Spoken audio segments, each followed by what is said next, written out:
이 시간에는 구약의 왕 한 사람을 소개하며 하나님께서 주시는 교훈을 나누려고 합니다. 오늘 살펴볼 왕과 또 그의 스승을 통해서 좋은 모습은 닮고 또 불순한 모습은 배척하는 그런 성숙한 지혜를 소유하시기 바랍니다. 성경의 인물들을 대할 때에는 그의 좋은 모습과 좋지 않았던 모습을 잘 가려서 받아들여야 합니다. 성경에 나오는 인물들도 다 흠이 있었던 연약한 사람들이죠. 그래서 무조건적으로 그 사람을 좋게 수용하거나 그들의 신앙을 숭배해버리면 자칫 잘못된 가치관을 닮거나 그 사람을 찬양하게 될 수도 있습니다.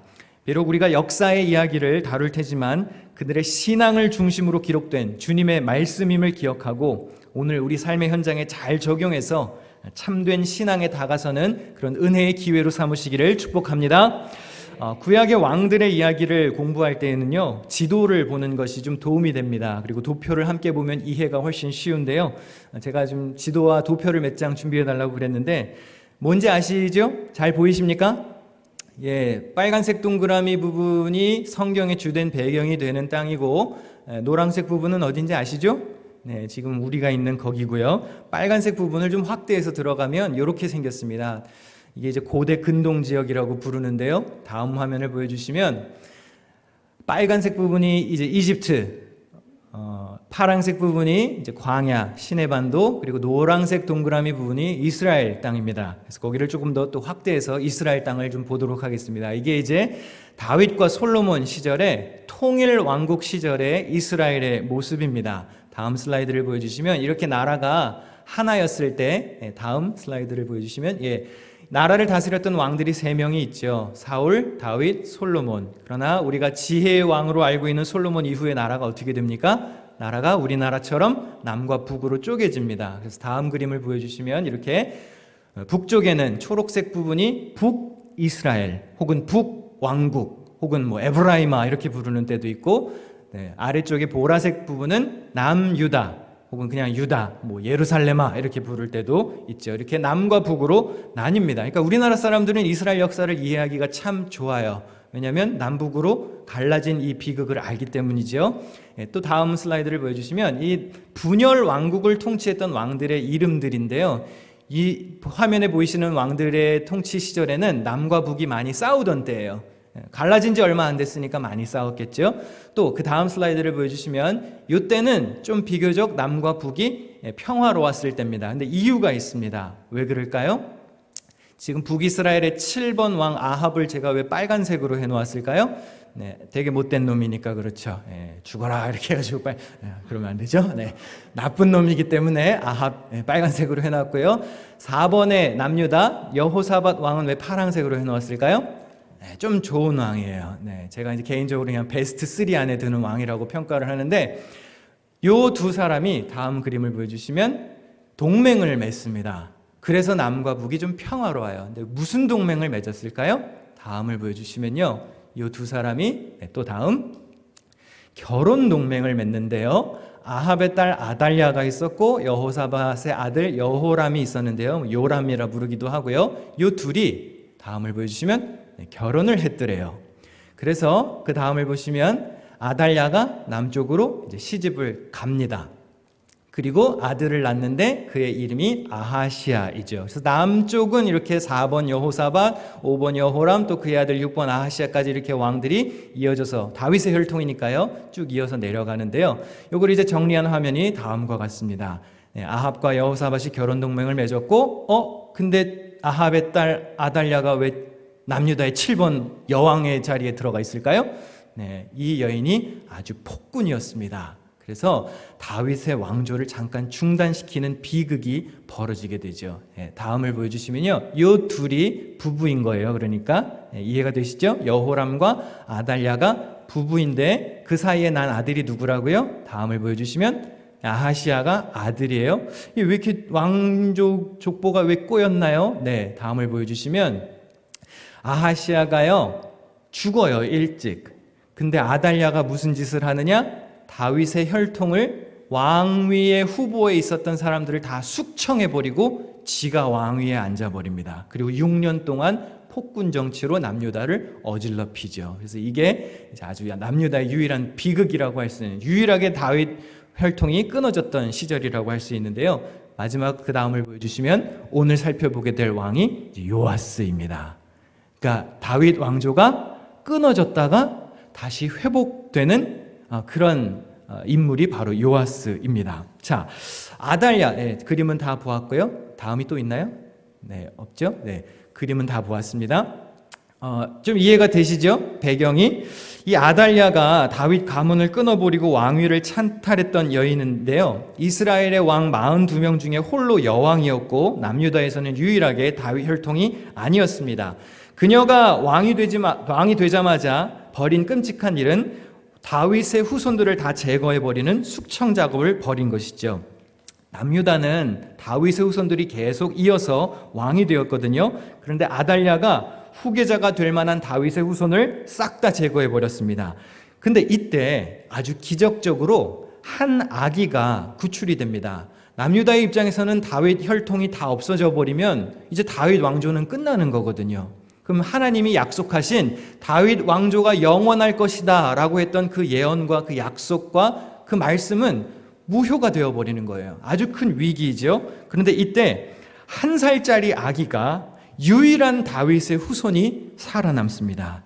그가 바로 오늘의 주인공인 요아스 왕인데요. 조금 쉽게 번역된 성경으로 그 내용을 함께 읽어보도록 하겠습니다. 역대하 22장 11절에서 12절 우리 같이 한번 읽어보실까요? 시작.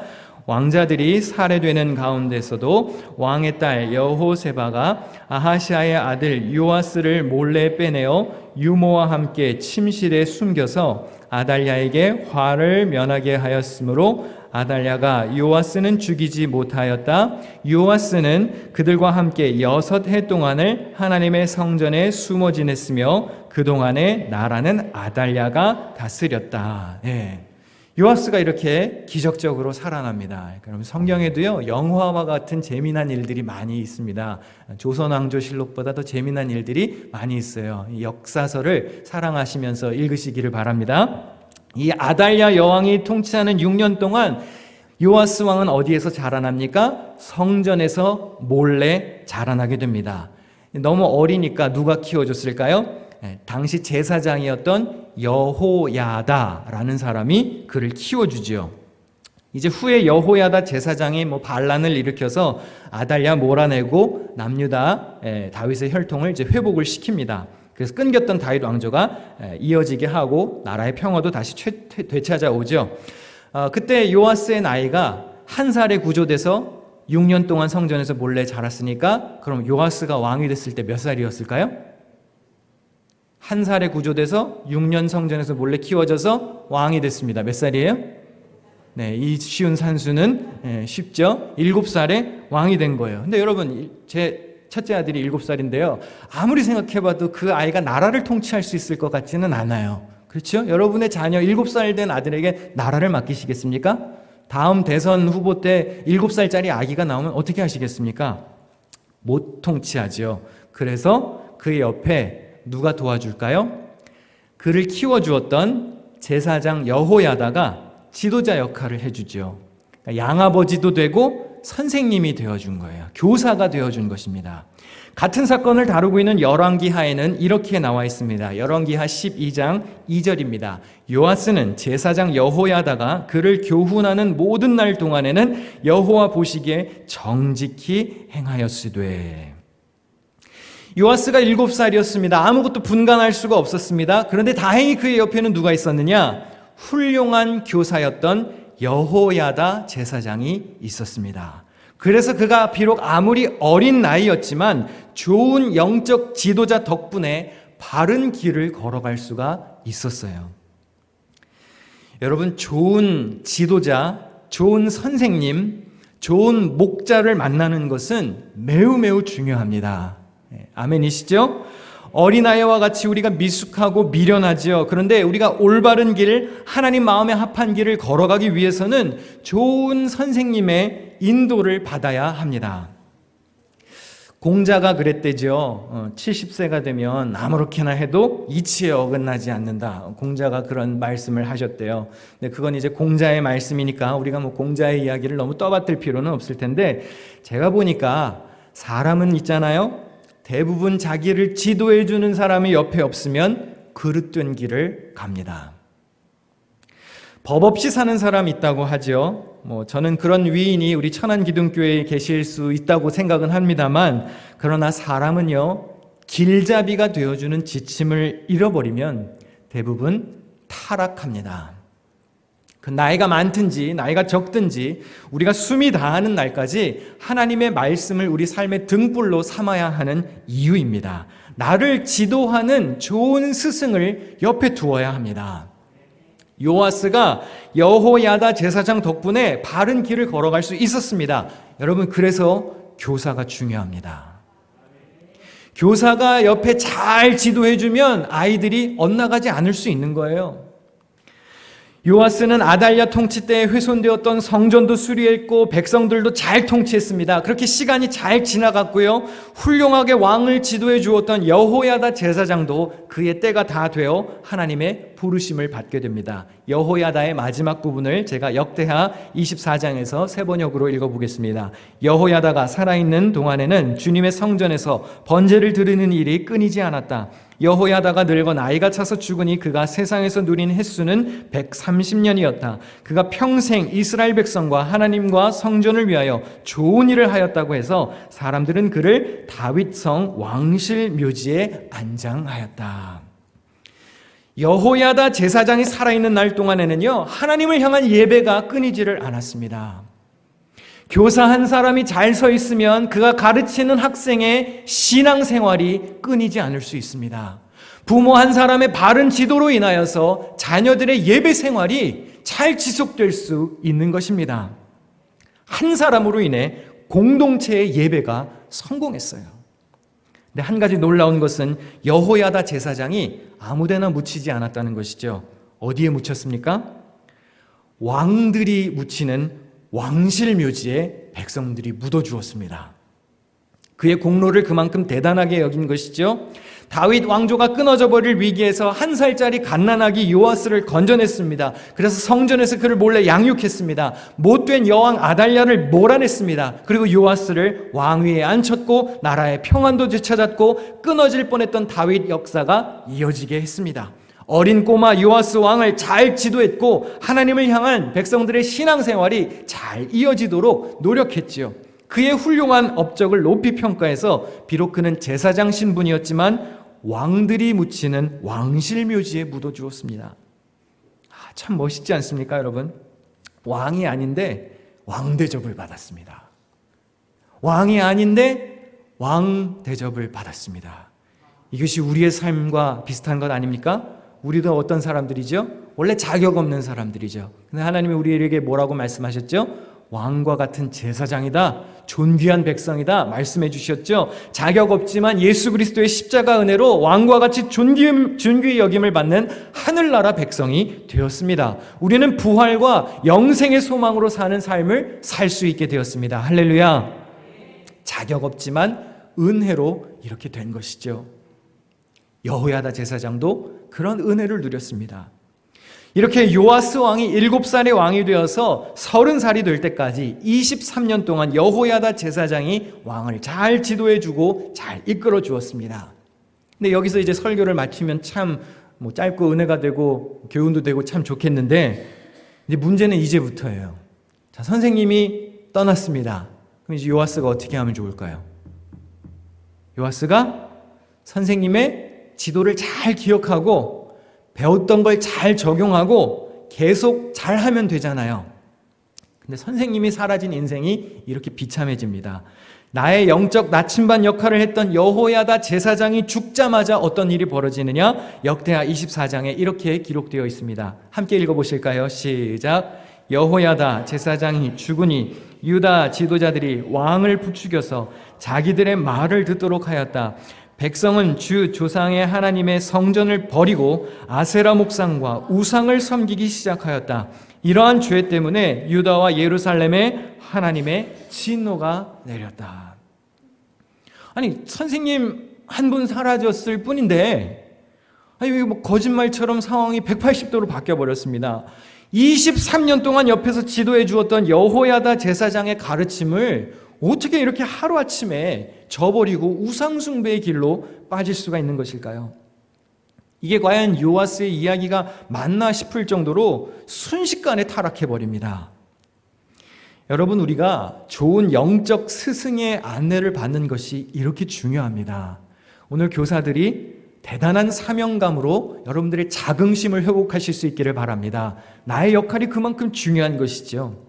우리가 나이가 70이 되고 80이 되고 90이 되어도 바르게 지도해 줄 줄 아는 영적 지도자를 옆에 두고 살아야 하는 것이죠.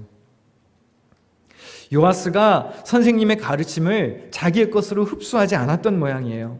시키는 대로만 살았지 하나님의 말씀을 스스로 나의 것으로 삼는 그런 노력이 부족했던 것일까요? 선생님 사라지니까 금세 타락해버리고 맙니다. 홀로 서기를 하지 못했습니다. 이렇게 요아스가 추락하는 시점에서 아주 치명적인 실수를 저지르는 장면이 이제 오늘 본문 말씀인데요. 제가 세 번역으로 한번 다시 읽어보도록 하겠습니다. 역대하 24장 20절에서 22절입니다. 여호야다 제사장의 아들 스가랴가 하나님의 영에 감동되어 백성 앞에 나서서 말하였다. 나 하나님이 말한다. 어찌하여 너희가 주님의 명을 거역하느냐? 너희가 형통하지 못할 것이다. 너희가 주님을 버렸으니 주님께서도 너희를 버리셨다. 그러나 사람들은 그를 없앨 음모를 꾸몄고 드디어 왕의 명령에 따라 주님의 성전뜰에서 그를 돌로 쳐 죽였다. 이렇듯 요아스 왕은 스가랴의 아버지 여호야다가 자기에게 보인 그 충성을 생각하지 않고 그의 아들을 죽였다. 스가랴는 죽으면서 주님께서 이 일을 굽어보시고 갚아주십시오 하고 외쳤다. 요아스가 이렇게 타락하니까요, 하나님이 이제 하시는 방법이 있거든요. 이제 왕들이 똑바로 정신 차리지 못할 때 하나님이 매번 반복하시는 일이 있습니다. 일단 사람을 보내세요. 예언자를 보내시든 제사장을 보내시든 정신 차리세요. 그렇게 살면 안 돼요. 그렇게 사람을 보내세요. 근데 이제 그것도 안 통하면 어떤 일이 벌어지죠? 이제 외국 군대가 쳐들어오는 거예요. 못된 놈들이 다른 나라에서 쳐들어와서 이제 나를 치는 게 이제 공식이에요, 공식. 왕들이 정신 차리지 못할 때 사람이 와서 경고하거나 아니면 이방 세력이 와서 쳐들어오는 거거든요. 그러니까 하나님이 요아스를 보고 긍휼을 베푸신 거죠. 이놈이 똑바로 정신을 못 차리네. 사람 보내서 하나 경고해야 되겠다. 그래서 누구를 보내셨나요? 자기를 지도해 주었던 여호야다 선생님의 아들 스가랴를 보냈어요. 그래도 요아스를 생각해 주신 거죠. 하나님이 정신 좀 차려라. 선생님은 각오 없으니까 선생님의 아들을 좀 보내줄게. 그리고 죄를 좀 깨닫게 해주시려고 그랬는데 요아스가 어떻게 합니까? 스가랴를 죽였습니다. 여호야다가 누구죠? 난리 속에서 나를 살려준 양아버지입니다. 인생의 멘토였습니다. 나를 바른 길로 걸어가게 해준 선생님이었어요. 그런데 어떻게 그 선생님의 아들 스가랴를 죽일 수가 있습니까? 목숨 구해줘, 키워줘, 왕위에 앉혀줘, 평생 지도해줬어. 그런 선생님의 아들, 그런 은혜의 선생님의 아들을 어떻게 그렇게 죽일 수가 있죠? 그것도 어디에서 죽였습니까? 자기가 직접 보수공사를 실시했던 하나님의 성전 뜰에서 죽였어요. 교회 앞마당에서. 하나님의 거룩한 집 앞마당에서 회개하라고 소리치는 하나님의 사람을 죽였습니다. 그럼 여러분, 하나님이 이러한 만행을 가만히 두실까요? 자기를 지도해 주었던 여호야다 선생님, 여호야다라고 하는 이름은요, 여호와께서 알고 계신다라는 뜻입니다. 그의 아들 스가랴의 이름의 뜻은요, 여호와께서 기억하셨다라는 뜻이에요. 스가랴가 죽으면서 뭐라고 그러죠? 여호와께서 보시고 갚아주옵소서. 스가랴의 이름의 뜻은 여호와께서 기억하신다. 그의 아버지의 뜻은 여호와께서 알고 계신다. 이런 은혜를 베풀어 준 사람들에게 어떻게 이렇게 은혜를 망각하고 이런 실수를 범할 수가 있습니까? 이제 하나님이 어떻게 하실까요? 요아스의 죄를 기억하시고 그에게 공의를 행하시겠죠. 결국 이방 나라였던 아람을 들어서 요아스를 심판하십니다. 이스라엘 역사에 단골로 등장하는 메뉴예요. 예언자가 와서 경고, 말 안 들으면 이방 세력 침투. 아주 적은 군대가 쳐들어왔습니다. 충분히 이길 수 있는 군대였습니다. 그런데 성경에 보니까 뭐라고 나와 있냐면 하나님이 이기지 못하게 하셨다고 그랬어요. 소수의 군대가 쳐들어왔는데 하나님이 요아스를 누르셔서 못 이기게 하셨습니다. 그러니까 대놓고 하나님이 너 당해봐라 이러고 심판하신 것이죠. 전투를 하던 요아스가 부상을 입었고요. 자기 신하들에게 죽임을 당합니다. 여러분, 남유다는 다윗의 혈통이 계속 이어서 왕위가 이어지는 나라이기 때문에 반란을 통해서 왕권이 바뀌는 경우가 거의 없습니다. 그런데 요아스는 자기의 신하들에 의해서 비참하게 물러나고 말죠.